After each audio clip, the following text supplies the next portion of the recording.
টিয়া পয়সা তো সব ফুরে গেল রে। টিয়া পয়সা তো ফুরে গেল, যে টিয়া আসিল হেঁটে লিয়ে তো মনে হয় গাঞ্জা লিয়ে আসলে এখনকার মতো চলবো।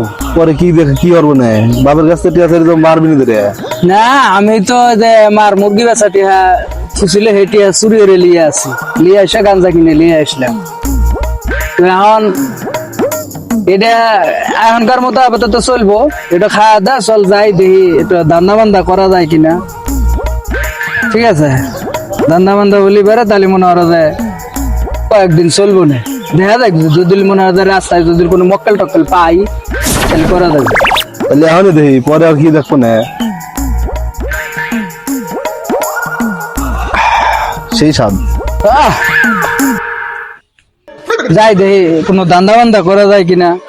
ওর জায়গা এখানে বসে থাকা যাবি লাই, বান্ধব না হলে পারে বিপদ। এমনি তো ফুল বিনিকে আছে দেওয়া যায়।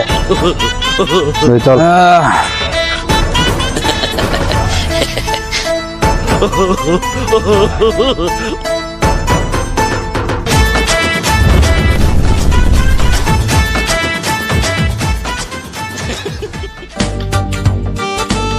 পিনিক ফুল, পিনিক ফুল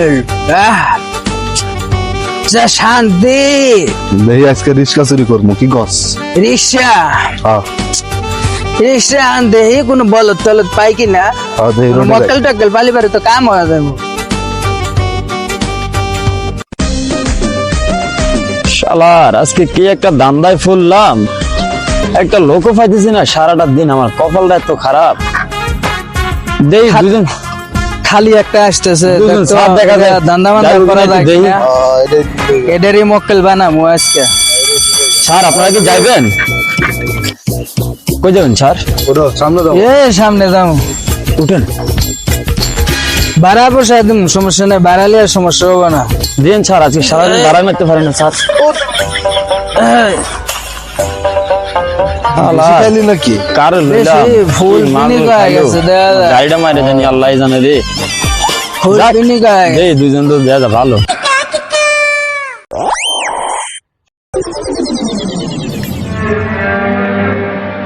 আচ্ছা ভাই, তোমার তো রিক্সাওয়ালা মনে হয় না, আসলে কি তোমার তো অনেকটা হ্যান্ডসাম লাগে। স্যার কি কমু, আমার ফ্যামিলি কত গরিব। এখন আমি পড়ালেখা করি, রিক্সা চালাই, নিজের পেটে চালাই, পড়ালেখার খরচে চালাই। আমার ফ্যামিলি একবার গরিব স্যার। ও যাক ভালো, খুশি হলাম ভাই, খুশি হলাম। সমস্যা নাই, আমি ভাড়া পোষা দেবো, কোনো সমস্যা নাই। দেন স্যার। আমি যে এখনো সকালে তো দেখছেন স্যার কিছুই খাইনি, যে সকালে বাইরে গাড়ি কাজ করাতে আমি গেছে বেলা, এখন তো স্যার অনেক বেলা হয়ে গেছে। তো দেই দুইটা একটা ভাড়া মারি, আমি অন্তত ফোটলে কিছু খাবো। আচ্ছা ঠিক আছে, কোনো সমস্যা নাই। হ্যাঁ তারা পোষায় দিও। আচ্ছা দিন স্যার, আপনারা যে আপনার তো আর টাকা পয়সা কোনো কমতি নাই, আপনারা দিয়েন।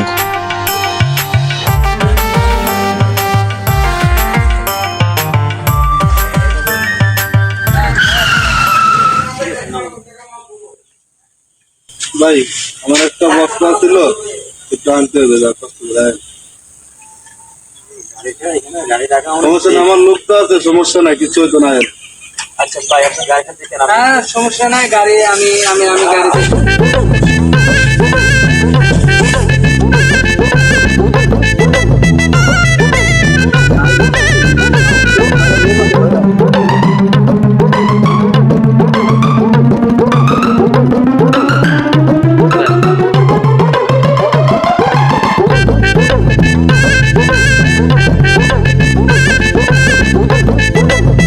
পারবা না, এই বস্তা নিতে পারবো না।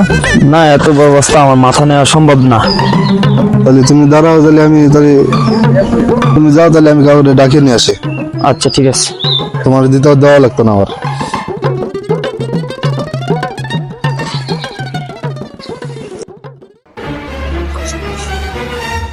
এখন তো ড্রাইভার তো গেছে গা, এত বড় গাড়ি তো খেলা, আমি তো গাড়ি চালাতে পারি না।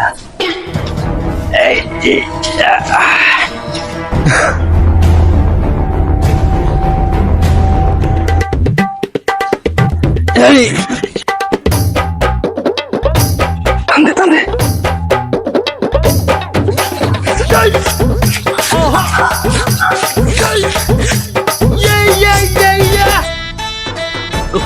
উঠ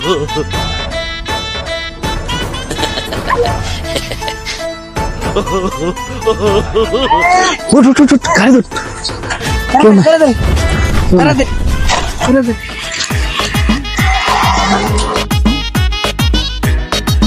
ব্যাক করলে সোজা যাওয়া লাগে না, সোজা রাস্তা তুইয়ারা বেহা রাস্তায় চলে যায়।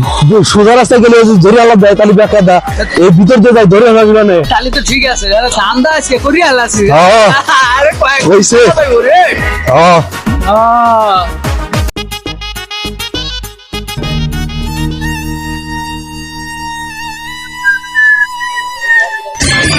আমার গাড়ি কই, আমার গাড়ি, আমার গাড়ি কই, আমার গাড়ি।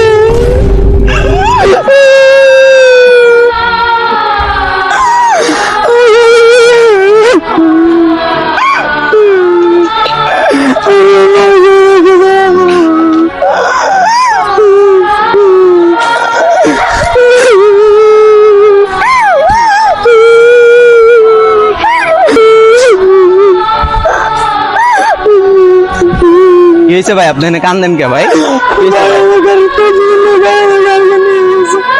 আরে ভাই এই রোডে কি আপনি গাড়ি থেকে গেছেন কে কি লেগে? ভাই এই গাড়ি আর পাইতেন না, কান্দাকাটি করে লাভ নাই, জান মালিকের কি ভাই আমার গাড়ি এটা কান্দাকাটি করে লাভ নাই। এই রোডে প্রতিদিনের নিত্য নিয়ম আমাদের সমাজে প্রতিদিনই এরকম দুর্ঘটনা ঘটে। আসলে একজন রিক্সা চালক রিক্সা চালিয়ে তার একটা পরিবার চালায় এবং তার বাবা মা যদি অসুস্থ থাকে তাহলে সে ওষুধও তার এই রিক্সা চালিয়ে কিনে আনতে হয়। তাহলে যদি আমাদের সমাজের ছেলেপেলেগুলো যদি এরকম ভাবে তা একজনের রিক্সা, গরিব মানুষের রিক্সা যদি এরকম ভাবে চুরি করে নিয়ে যায়, মার দিয়ে নিয়ে যায়, তাহলে সে কিভাবে তার পরিবারটা চালাবে এবং তার মা বাবার ওষুধ কিনে আনবে? আমরা সবাই সচেতন হই। ভিডিওটা ভালো লাগলে অবশ্যই একটা লাইক, একটা কমেন্ট করে যাবেন।